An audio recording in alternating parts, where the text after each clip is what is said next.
রেটিনার pre medical course থেকে আমার রেটিনার সাথে পথ চলা শুরু হয়। তারপর রেটিনা স্টার, রেটিনার অ্যাডমিশন প্রোগ্রাম এর মাধ্যমে মেডিকেল ভর্তি পরীক্ষার আগ পর্যন্ত রেটিনা পরিবার আমার পাশে ছিল। মেডিকেল ভর্তি পরীক্ষায় বসার সময় বুঝছি যে রেটিনার প্রশ্ন আমাকে হেল্প করছে। রেটিনার প্রশ্ন অনেক তথ্যভিত্তিক ছিল এবং মেডিকেল ভর্তি পরীক্ষা সেই লেভেলেই তথ্যভিত্তিক আসছে।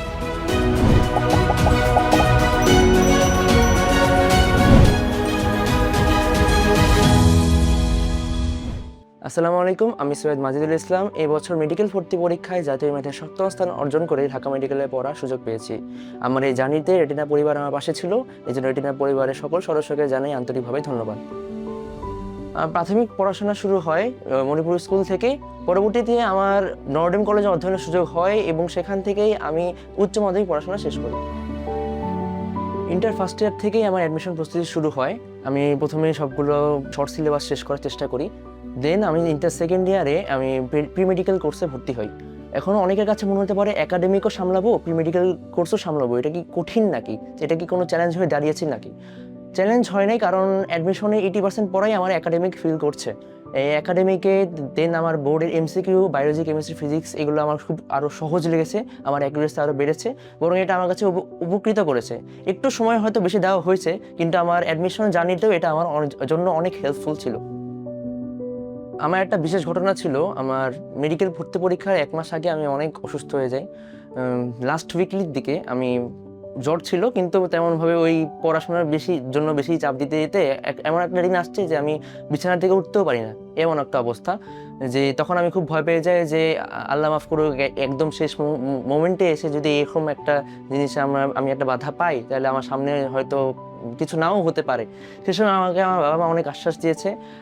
তারা সেবা করে আমি একদিনের মাথায় আমাকে সেই খুবই খারাপ অবস্থা থেকে আমি যে উঠতে পেরেছি, তার জন্য আমার বাবা আর মায়ের অবদান অনস্বীকার্য।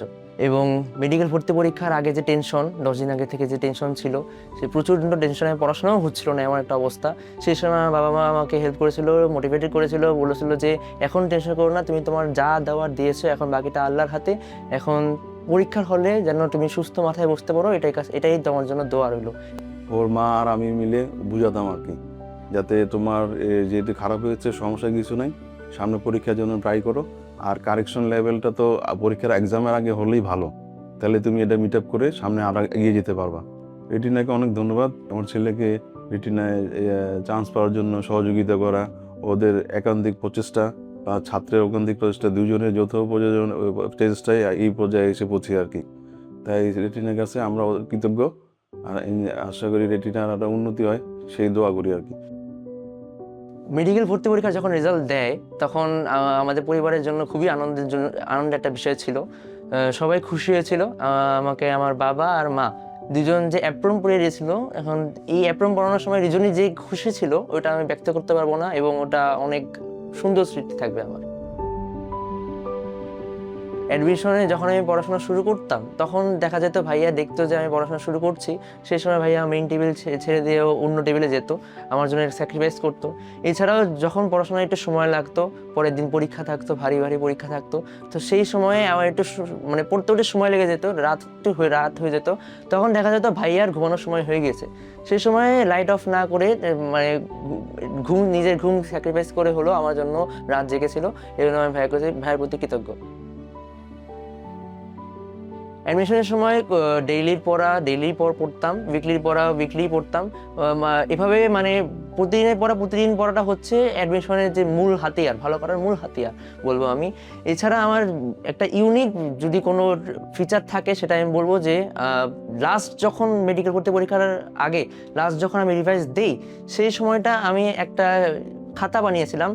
কোনো অধ্যায় পড়লে ওই খাতায় লিখে রাখতাম ওই অধ্যায়ে কী কী প্রশ্নে আমি এ যাবৎকালে ভুল করেছি, কী কী টপিকে, কী কী এরিয়ায় আমার এখন একটু উইকনেস আছে, কী কী জিনিস একবার দেখা হলে ভালো হয়, ওগুলো আমি খাতায় লিখে রাখতাম। দেন মেডিকেল ভর্তি পরীক্ষায় যখন 2-3 দিন বাকি, তখন এই খাতা ধরে আমি বইয়ের টপিক ওয়াইজ দেখতাম। এগুলো আমাকে খুব হেল্প করেছে। অনুজদেরকে বলবো আমি যে মেডিকেল ভর্তি পরীক্ষা একটা লাকের ব্যাপার। তোমার এই ভর্তি পরীক্ষায় নার্ভ কন্ট্রোলও করতে হবে, নার্ভ কন্ট্রোল করাটাই মেইন। তুমি 2 বছর ধরে পড়েছো, কিন্তু দিন শেষে ওই ভর্তি পরীক্ষায় ঘাবড়ে গেলা, এটা হবে না। এই জন্য তোমার এই 2 বছরের মধ্যে যতটুকু সম্ভব পরীক্ষা দিতে হবে, যত বেশি সম্ভব পরীক্ষা দিতে হবে। যত বেশি পরীক্ষা দিবা তত তোমার পরীক্ষা সম্পর্কে যে ভয় ভীতিটা দূর হবে। দ্বিতীয়ত তোমার পরীক্ষার যে পড়াটা হবে, পরীক্ষার ডেইলি পড়লে তোমার একটা কনসিস্টেন্সি থাকবে।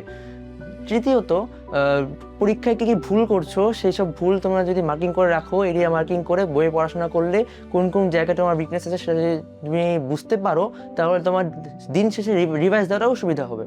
মেডিকেল লাইফে প্রথম উদ্দেশ্য হচ্ছে একটা ভালো ডাক্তার হওয়া। কোন সাইডে যেতে চাই, আমি সার্জারি সাইডে যেতে চাই।